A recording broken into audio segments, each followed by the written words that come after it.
My name's Noah Wilburn. I want to introduce Jose. What's your last name? My last name? Yeah. Raven. Yeah, duh. Okay. Jose you Raven. Raven, huh? You got it. Are Are Raven, you nervous right now? Huh? Are you nervous? Always, bro. Whenever I'm around you, you're too cute, man.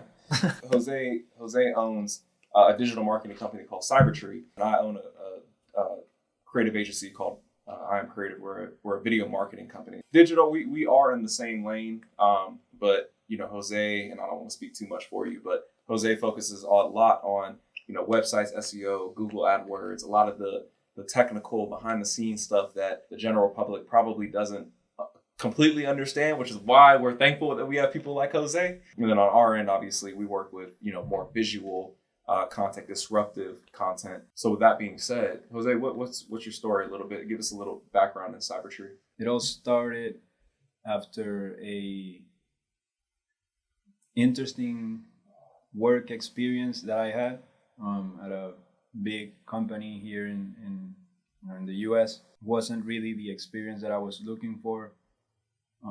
I worked really hard to get there. I was the student person that always strives to get like the straight A's, the scholarships and internship and involvement in the university and all that stuff. My big goal was getting there, got there, and I was totally miserable.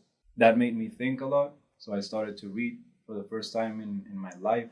Never had read a book until I was 22. And the first book, out of, you know, coincidences or God, obviously, not coincidences, it was Think and Grow Rich. That was the first book that somehow came to my mind, and it absorbed me. And basically the message in that book is whatever your mind can conceive, you can achieve, right? Mm-hmm. That's the message. And so I started to think, like, what is it that I want to do? After researching, tried different things like investing in stock, lost a lot of money, like overnight, like I lost $4,000 overnight. And I was like, this is not working. You know, I don't know what I'm doing here, you know. I'm just working out of luck or something. Right. And so I kept researching and I learned about digital marketing. It's something that I had done before with my parents. They have a furniture store in Venezuela, and I helped them grow like their online presence when I lived there. And so everything aligned. I went to school for engineering, so I knew how to code and like all the technical stuff. And yeah, so it was like a perfect fit for me. Mm-hmm. And I decided to go all in based on what the book says. Yeah. Burn the bridges. And so I said, this is what I'm going to do. Right. I'm going all in. And that's the way I work. That's kind of my philosophy. If I'm going to do something, I'm going to do it with all my, you know, everything I can. Like I'm aiming to excellence. Yeah. And to give a tangible example behind that statement, Jose has invested in, you know, over $30,000 in coaching and trainings and better himself and better what he does. You know, and it's always good, you know, giving a little bit of background so that people understand who you are and everything. Let's talk about marketing. Let's talk about the landscape right now. You know, I think a common conversation point is like, you know, what COVID did, you know, the consumer to their buying habits, to even like the deeper philosophical motivators on like why they buy what they buy, right? You work in a lot of search, right? And so people are searching for the product. So go in with that a little bit. You know, what is it? What makes a good website? Like what is it that people need in order to be seen and interacted with online? It's a great question. So like a website, the way I'm seeing it right now is like a sales letter. It's basically a presentation of the business itself online. And so I have a few statistics here that I always use to like explain to my clients. There's one that comes from a research done in Stanford University, and it says that 74.6% of consumers admit that they judge a business, their credibility, based on their website design. So it's like, and design encompasses, you know, the way that looks, right? So like the type of letters and typography, like the little things that we probably, as business owners, we probably don't even think about, right? Okay. So that means like if you have an incredible business, beautiful facilities, incredible team, super, great customer service. If you don't portray that accurately on the website, beautifully as well, then people will judge your business from what they see on the website. Right. And nobody will go to your business physically. Like, that doesn't work like that anymore. Like we're not, driving around looking for where we're going to get our stuff. Basically, everyone is online, right? Everyone in the US, at least, has a phone, has internet, has a computer, and we are all searching for our services and products online. It's like if you don't have a great representation online as a business owner, it's like you don't exist. And it's not to say, because I've met, me personally, like I've met brick and mortar companies that they've built their business from the ground up, and there's a certain power in like referrals, word of mouth, like traditional marketing, signs and stuff like that. But I think the statement or the takeaway from this is that there's a huge chunk of business, revenue, attention, views, subscribers, engagement. Like there's a huge chunk, and when I say huge, I mean ginormous chunk of that online that if you're not there, you're missing out on, right? And then, it always, and this is what I love about your process, and this is what it's actually inspired me personally, like with our process, diving into their goals, right? So like the person's goals, like what is your goal? Are you really trying to grow, right? Because, you gotta invest money, into redesigning the website because it takes a lot of work. Yeah, and it's even in person, like you can build a business by relationships, right? By getting to know people and selling yourself as a person. But once you have that conversation and it's all great, you connect with the other person and they're like, yeah, I love this guy. I want to buy from him. I want him to do my service. Then you go home and then that person is going to go to the internet and they're going to check your website, right? And if there's no website, then it's like, I don't know. I don't know if this guy is serious. What if he's lying to me?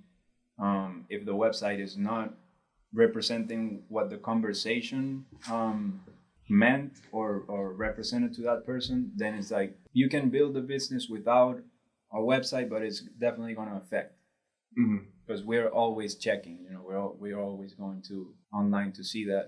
And then about the goals, like some business owners, they just don't want to. They have a vision different than us. Like we want to take it as far as we can. We want to help as many people as we can. We want to, make the greatest impact that we can. But there's business owners that they're just okay with having a business keeps going and maintains itself. Facts. So some others just want a website to look pretty. Some want a website to like grow their business. Right.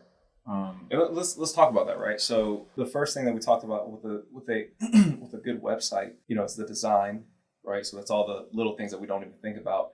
But then I feel like there's another layer on top of it that goes hand in hand with the design, which is the user interface, the experience, the UX. I think that's what they call it. They call it the UX design, right?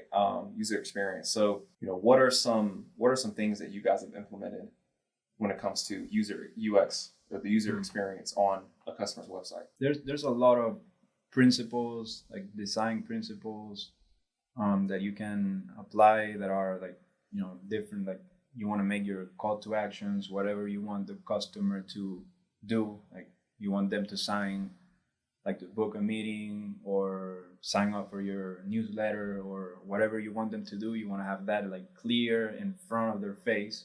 Because we're lazy, right? Like you go into a website and you're like, the thing that I'm looking for is not here. I'm going back and I'm going to another one. So that's like the most important thing, the call to action, whatever it is. You want to have it very clear, very flashy. If the background is black, you want the buttons red, like on your website, right?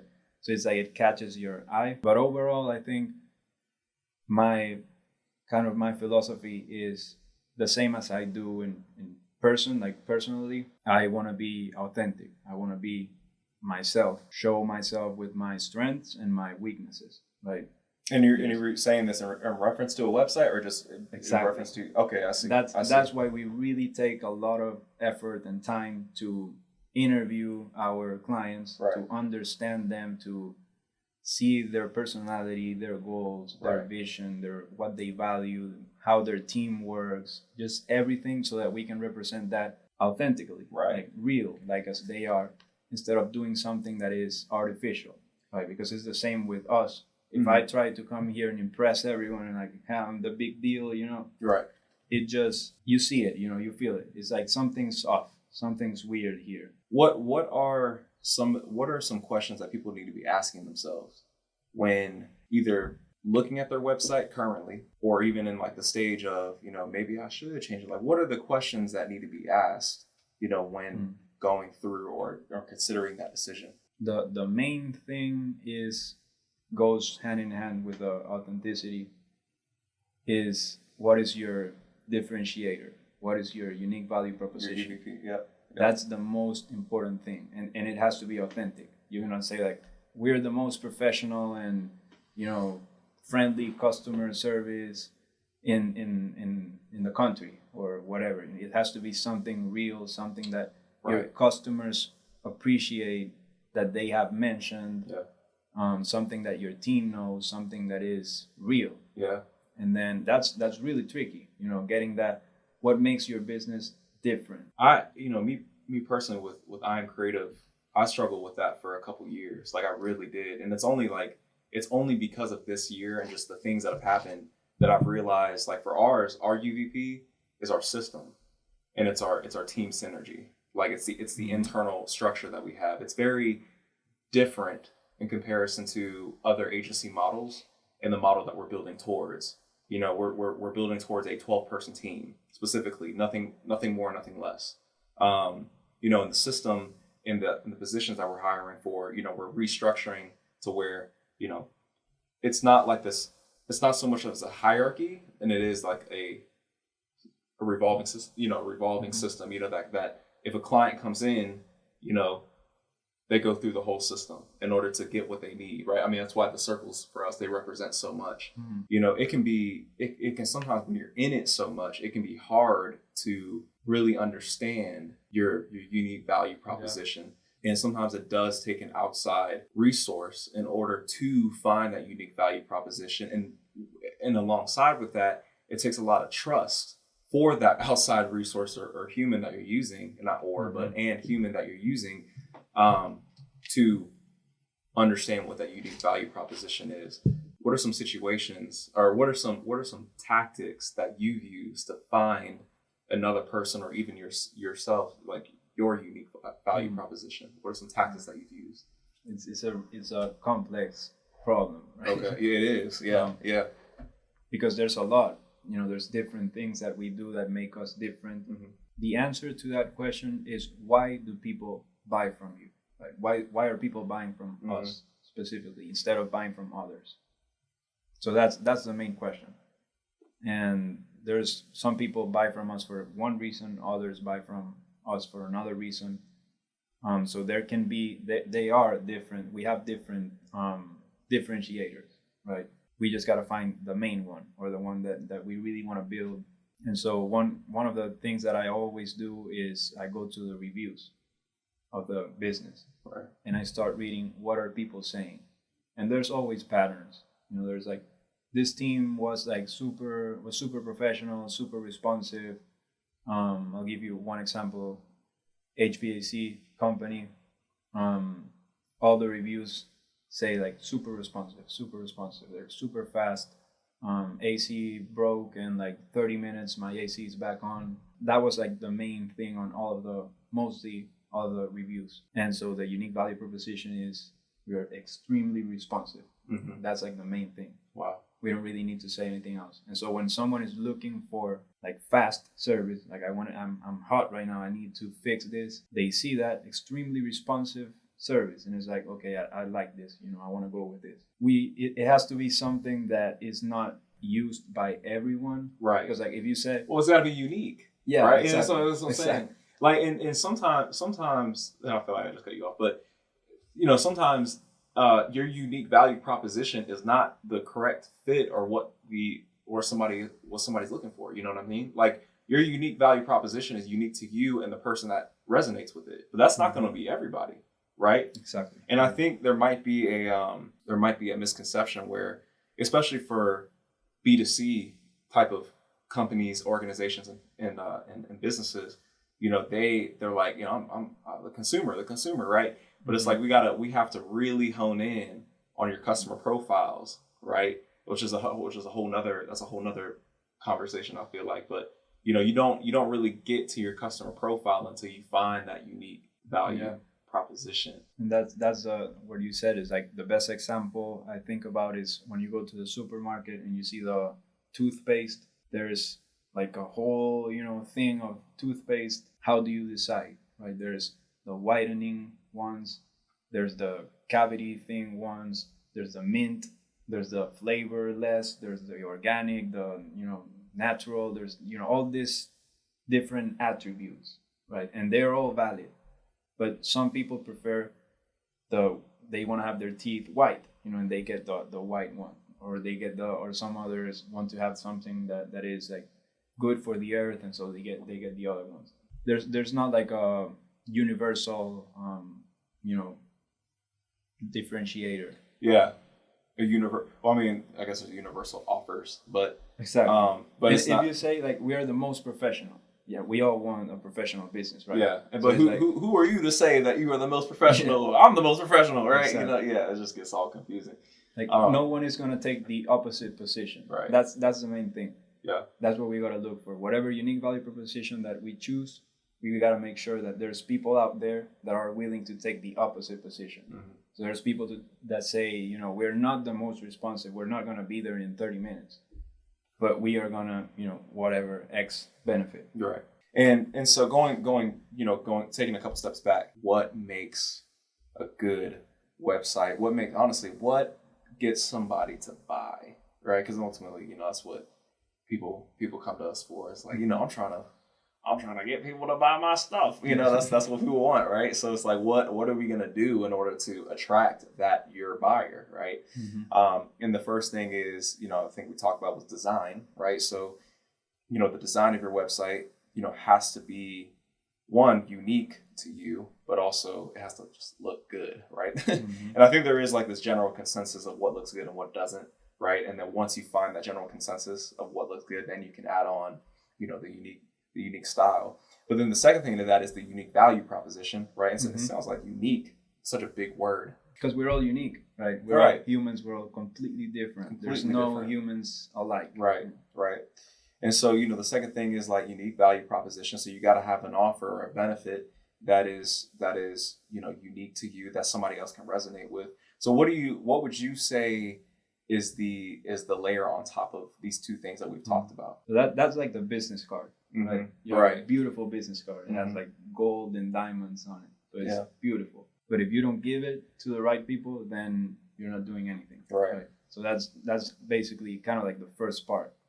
You got to make it look good. You got to make it authentic. You got to make it real. And you got to make it communicate your unique value. Right. And then once you have that, now you got to bring the right people to the website. Yeah. And there's, you know, thousands, I would say, to do that. Like there's so many different software and even in like flyers, like normal traditional marketing, you know, billboards. Like distribution. Yeah, what you're talking about. Okay. How do you bring the right people to the website? So right. That's the targeting. Who are you targeting? How are you putting the website on front of them? So let's dive into that a little bit. There's a lot of different, like you're saying, like there's a lot of different distribution models, especially online, right? You got advertising on social media, YouTube, Google, streaming now. And streaming is becoming a lot more accessible to people. Hulu Ads Manager about a year and a half ago came out with their own ads platform. You know, you got Choozle, which, you know, they'll do, you know, it's like a third party software company that will, depending on the level of service that you choose, you know, will help you media buy on different channels like ESPN and all these different things. See, OTT, I think that's what I'm referring to. It's OTT, you know, or, you know, you get on, you know, other people's websites, you know what I'm saying? Like you market yourself on other people's blogs, you know, you have the ad pop up, you know, there's a plethora of different things. Yeah. And I think to the average, not average, I'm sorry, y'all are not average, y'all are all wonderful people. But to a business owner, to somebody that is growing an organization, it can be overwhelming. Definitely. Right. So what would your advice be to the person that is looking to start a marketing strategy, a plan? What would your advice be to building that plan? Come talk to me. You want to have someone that knows the stuff. Right. Because if you really try to go by yourself, okay. You can pay for mentorship. Some mentor that that has results, that has been very successful right. with whatever platform you use. Definitely don't go with more than one at a time. Mm-hmm. Try to go for 2 or 3 strategies. Right. None of them are going to work. It's not going to work. Even if you go for one, it's going to be hard to make it work. And definitely you need the right guidance. Right. And I'm going to reposition the question a little bit. So, how would you build a plan for somebody? Like, what is it that, if somebody came to you, hey, look, man, I need to make more money. I need to reach the right people, have all this stuff. And how do I build a plan? Like, what are you going to do for that person? How do you build a plan? Where do you start? First is research. Always. Just research a lot about the company, about the market, about their customers. Like competitive analysis is fair to say. Okay. Mm-hmm. Seeing like so it's the keyword research is main things. Like, is there actually people searching? Because we specialize on Google, basically all things Google, right? The website, and then Google Ads, Google profiles, SEO, just everything so that you show up on Google. For Google, we want to know if people are actually searching for their product or service. Okay. That's the first thing. If there's nobody searching for their products or services on Google, then you shouldn't be doing Google Ads or SEO or anything like that. You still have to have a website, but you got to go through other channels. And just a quick tangent. How many people have you met, in the time you've done your business, that when you do the keyword research, you figure out that Google advertising is not right for them? Very few. So like 1, 2. Basically, all of the local businesses that I have worked with and even like consulted with, helped, they all have searches. So it's safe to say that 99% of the time, Google is usually the competitive analysis. It works for the person. Okay. I think in the ones that have not had a lot of searches are in Venezuela. That's the only ones. Businesses that I've tried to help in Venezuela, and there's no searches. Location. It's different. Right. It's like a different economy there. People, it works more by referrals. Because the trust factor there is very low. Very low. Exactly. So you say that you do a competitive analysis, right? And then, really the answer is like, all right, if you're looking to build a marketing plan, look at what, people are looking or searching for, keyword research, and just competitive analysis, what the services are, stuff like that. So what's the next step to that? Just to give you a quick example from yesterday, actually, we had a discovery meeting with a company. It's a startup based in the West Coast, and they have a platform to connect shippers, like big cargo ships, with ports and like fuel stations and like all the logistics of the like international shipping.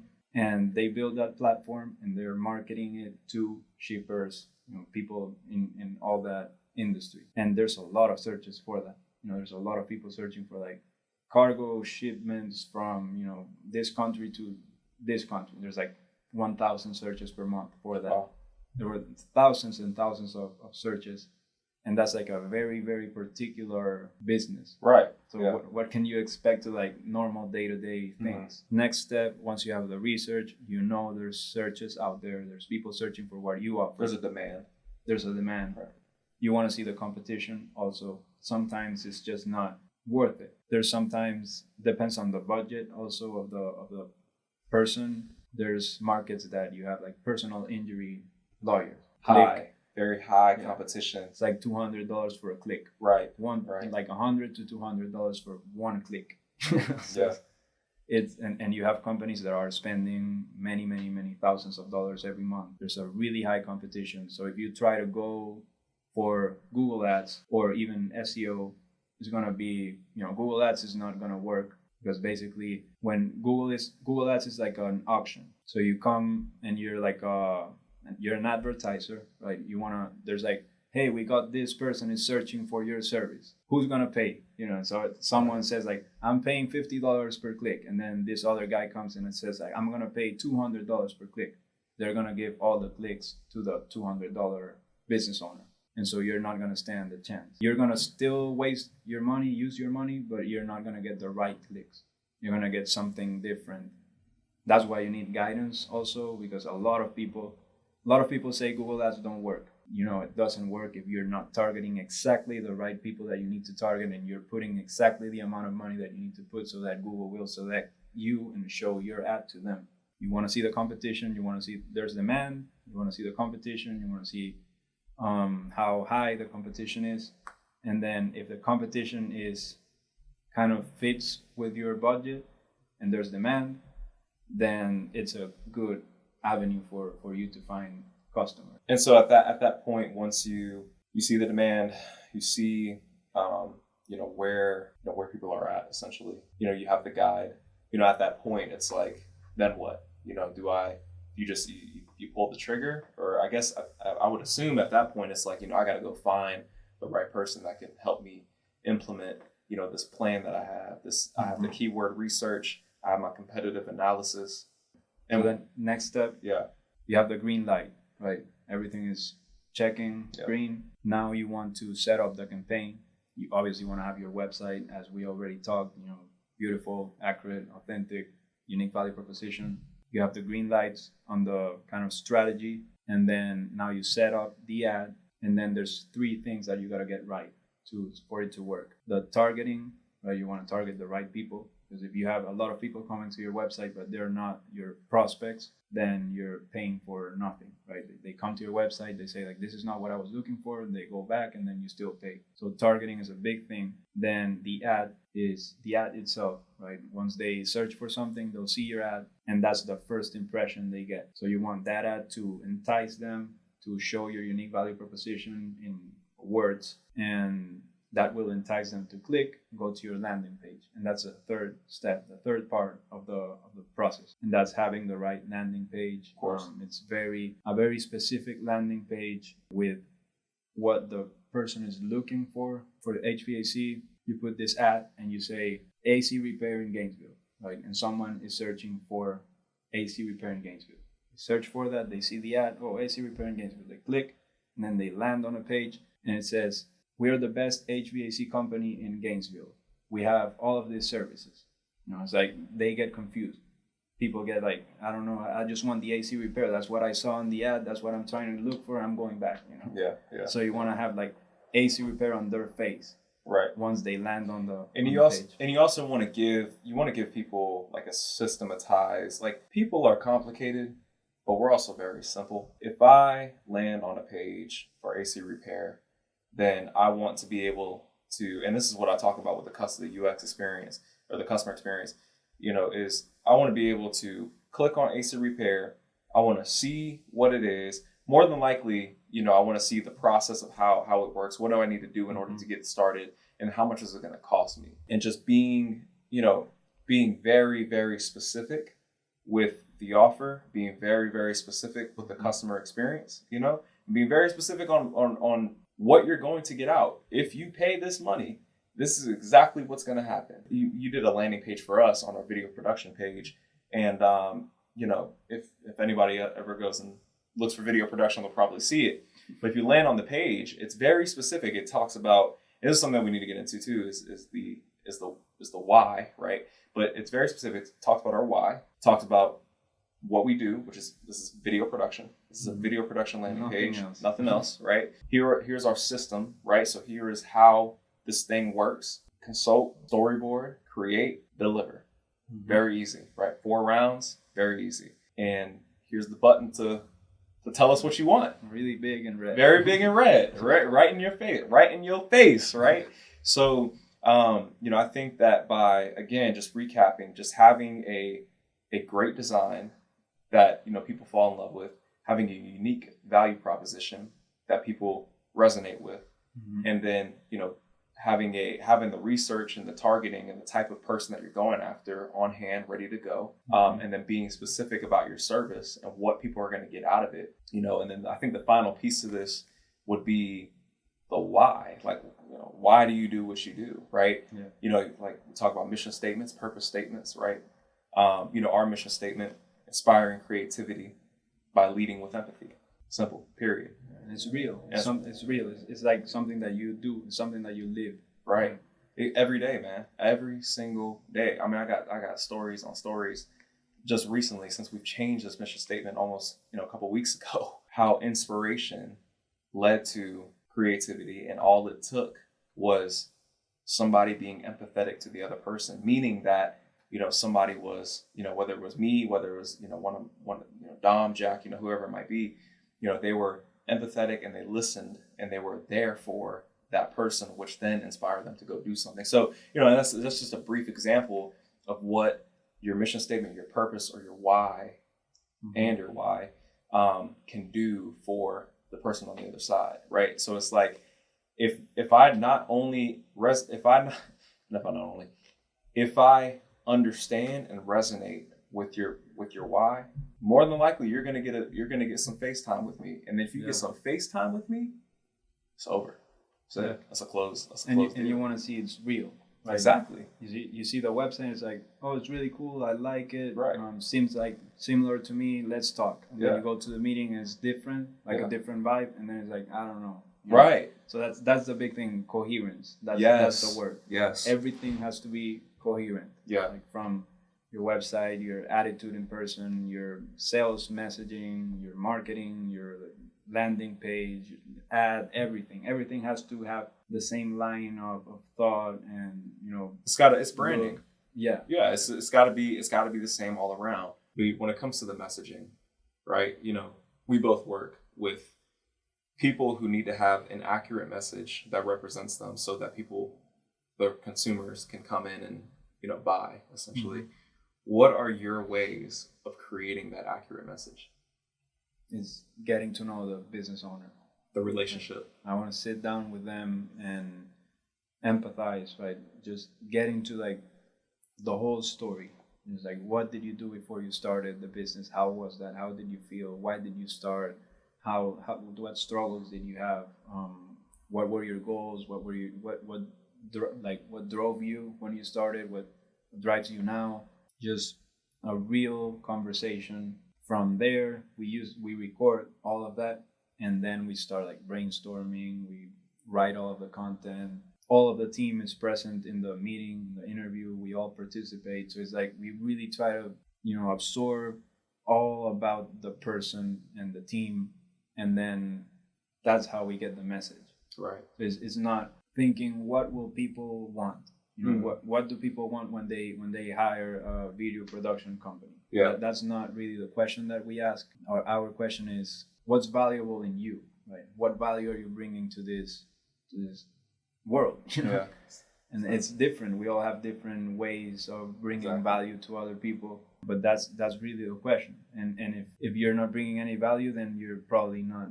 You don't have any clients. Probably you're not selling anything. I mean, we're doing it right now, trying to bring value. You know what I'm saying? Like sitting here and just shooting it, right? Just trying to give actionable items on, if I am an owner of something, if I am a leader of something, of an organization that is in business to do something for somebody else. Yeah. It's like, how do I tell people that?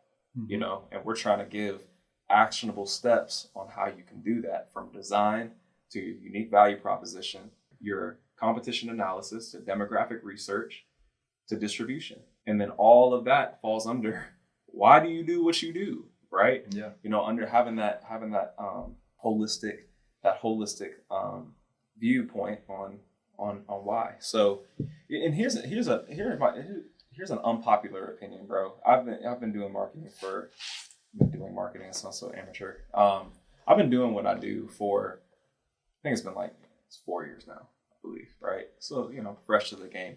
But here's something that I've observed. You have really big agencies, you have really big marketing companies, right? That work with other really, really big companies and agencies.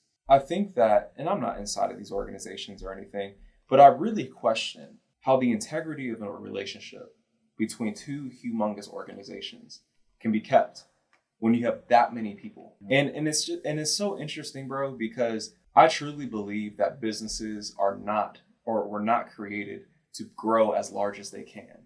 I don't think so. I really don't. I think businesses and the idea of an organization or the idea of a business was made for a specific person, which is why like you have to go to the basics and the foundations of why. And I really think that translates a lot into marketing.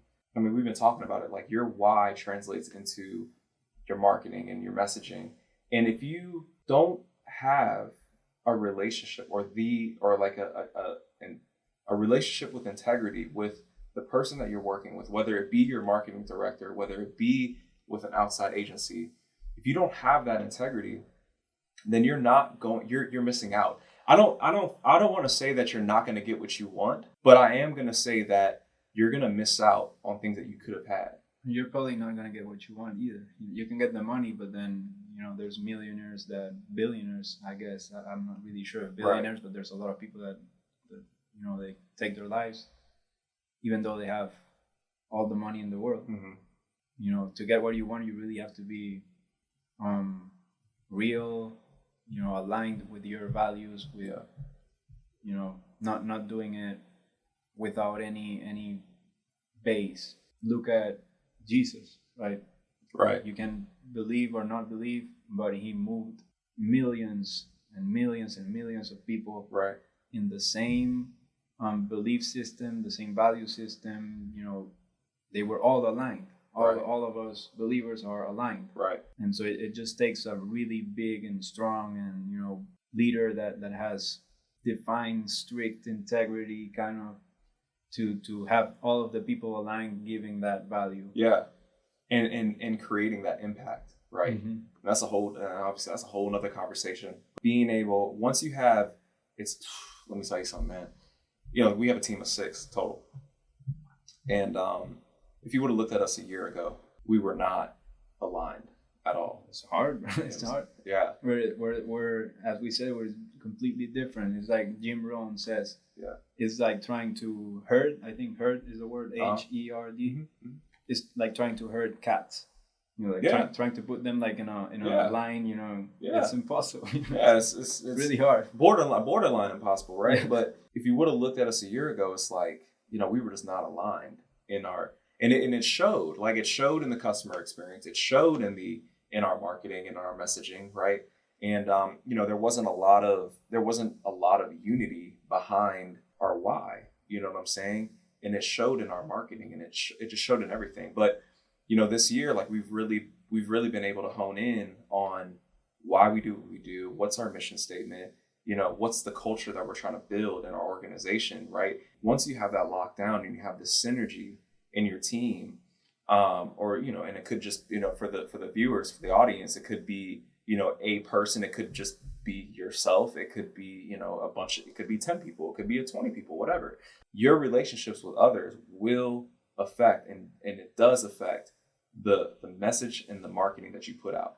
Yeah. We might be repeating the same thing over and over, but that's just how important it is for everyone to get this, is that relationships and integrity, they translate into everything all the actionable items that we just gave, which were your design, your unique value proposition, your competitive analysis, your demographic research, and your distribution. Mm-hmm. Easy. And that's all great, and it works. Yeah.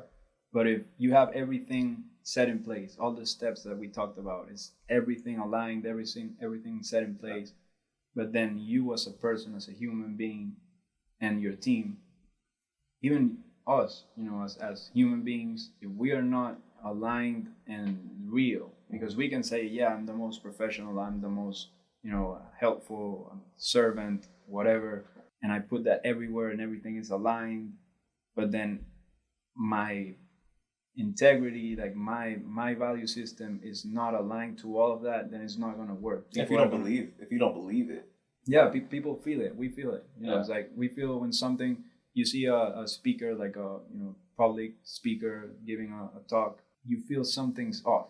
You know, it's like, I don't know if I trust this person. It didn't really move me. I wasn't connected. I really, it didn't, like, everything he says makes sense, but it's not getting me, you know, it's not getting my attention. Something's weird, you know, that's all. It's just, we're not being, you know, aligned with our values. Right. It's not real. Yeah. There's plenty more to talk about. I think we'll wrap it up, but yeah, we'll definitely do this again for sure. Yeah. There's a lot to this, man. Cause like even next time, like we'll get into, you know, the presentation, the creative, right?